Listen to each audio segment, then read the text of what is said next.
Okay, so first off,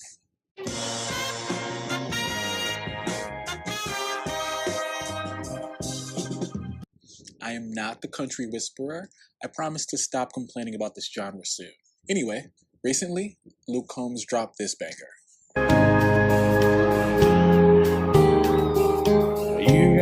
And it inspired some discourse.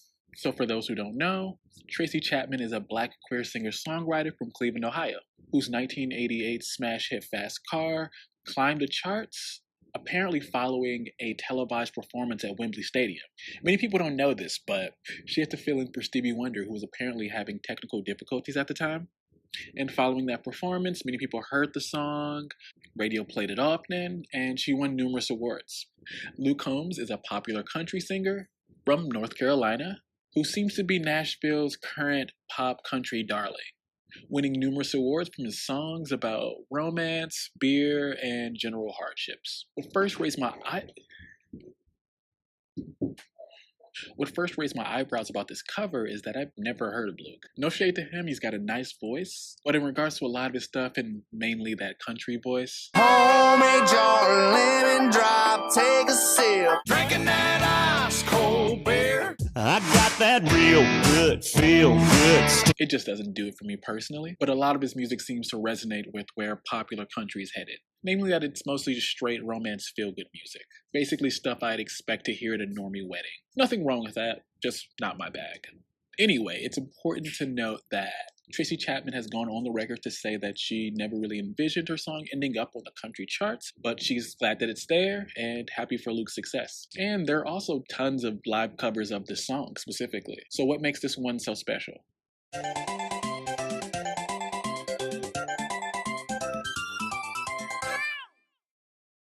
Let's first take a look at the song and gain a little context. Fast Car starts with a singer, Tracy in this context, singing about someone who she has a romantic relationship with having a fast car, and laments a tale of personally wanting a better life for her and the person she cares about. Through the first verse, she details having nothing to lose, feeling a little stuck in her current situation, and how she's saving a little money from her convenience store job to eventually move with this person, make a better life for themselves in the city, and finally be able to enjoy themselves. She also details having a father who has a drinking problem, and she dropped out of school to take care of her dad when her mom left. The chorus reflects the optimism of feeling free and finally being able to live as oneself, feeling like you're in a space to be loved and accepted.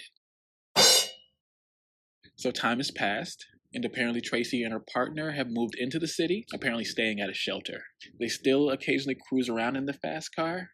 She maintains a modest job as a checkout girl at the local market. The partner in question isn't working currently, but is planning on finding work soon. Tracy is looking to eventually get a promotion, and then they can eventually buy a house in the suburbs. Okay, so Tracy's still the sole provider in her relationship. Her partner stays out late at the bar and apparently hangs out with their friends more than they do the kids. Tracy, while optimistic at first, is now understanding that the cycle of self-sacrifice and care has replicated itself in this relationship, and decides that she's better off alone if the person in question doesn't want to change.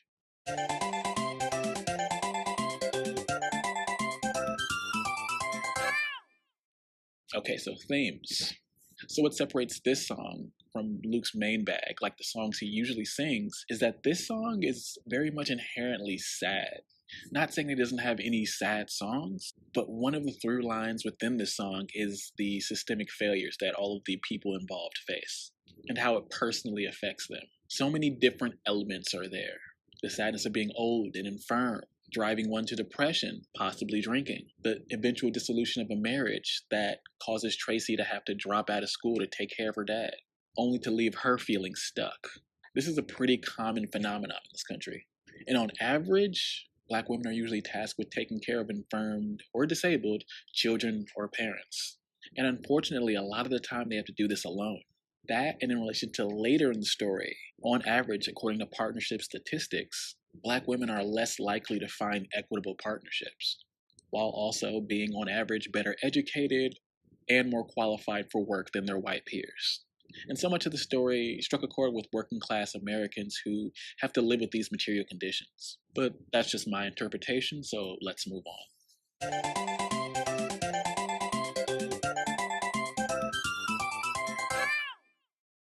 So outside of the pedal steel guitar, there isn't really a difference between Luke's and Tracy's versions of the song. And when you take a closer look at the aesthetics, specifically musically, there aren't that many differences between what someone would call a folk song, an Americana song, or a country song, especially when they're composed like this.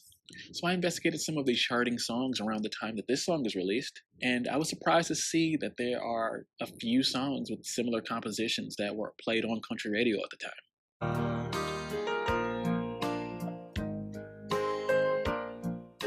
Left here this morning, I was bound and determined to our back. And how you convinced. And they were spotlighted on the country charts at the time, but Tracy's song wasn't, which I found pretty odd, especially since artists like Dolly Parton, Conway Twitty, and Billy Joe Royal were more expansive with their music at the time. Baby, my time is too expensive. And made music that wouldn't necessarily be considered traditional country by that time's or today's standards. So with Fast Car popping off now, we can finally have a conversation about how Black voices and queer voices were kind of left out of the country conversation or overlooked within the country genre.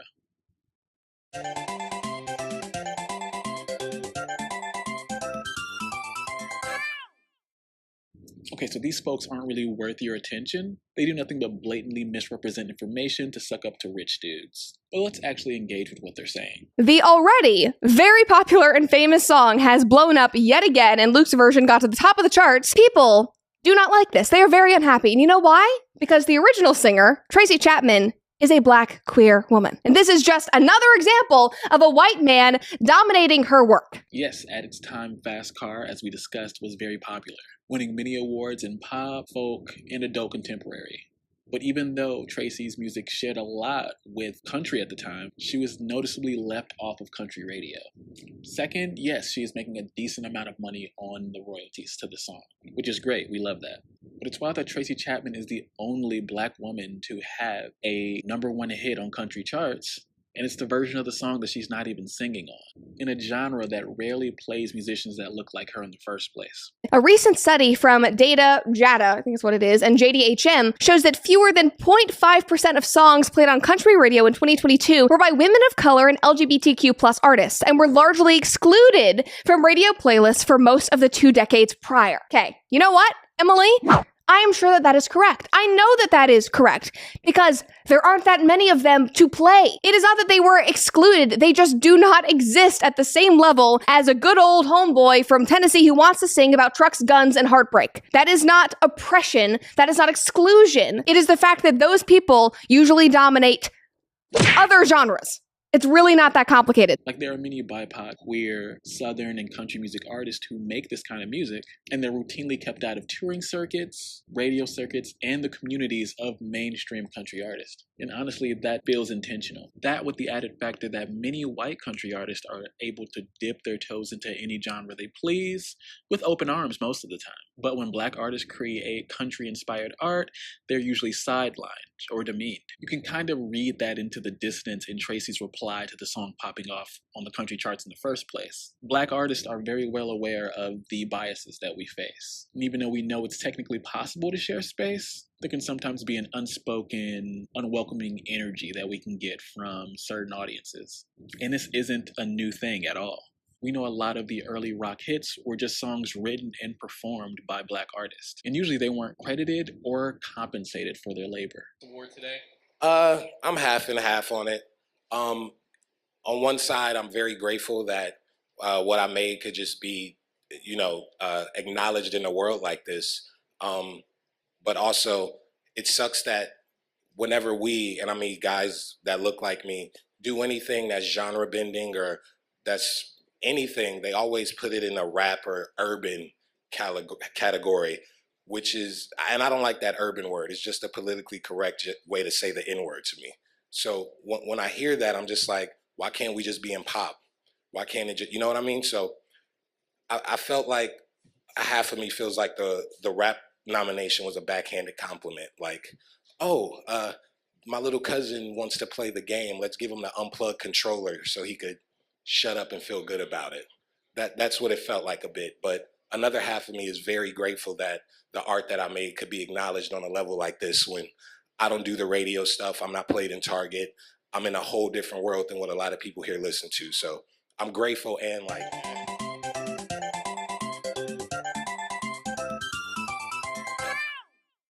The ick I was really feeling was how Black folks can't really show up as themselves within the country space and see the same amount of success that Luke Combs got. And isn't that strong desire to show up as yourself and be seen truly what the chorus of Fast Car is about? I don't know.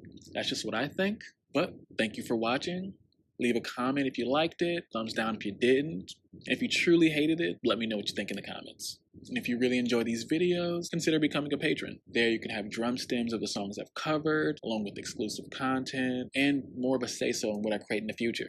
But that's all I got. Thanks to my patrons. Peace. Sam Puckett from the Lazy R, and I was raised on country music, and as far as I'm concerned, Dolly Parton's about the best singer there is in this country. If I could be on her video, I'd be happier than a newborn calf getting its first milk.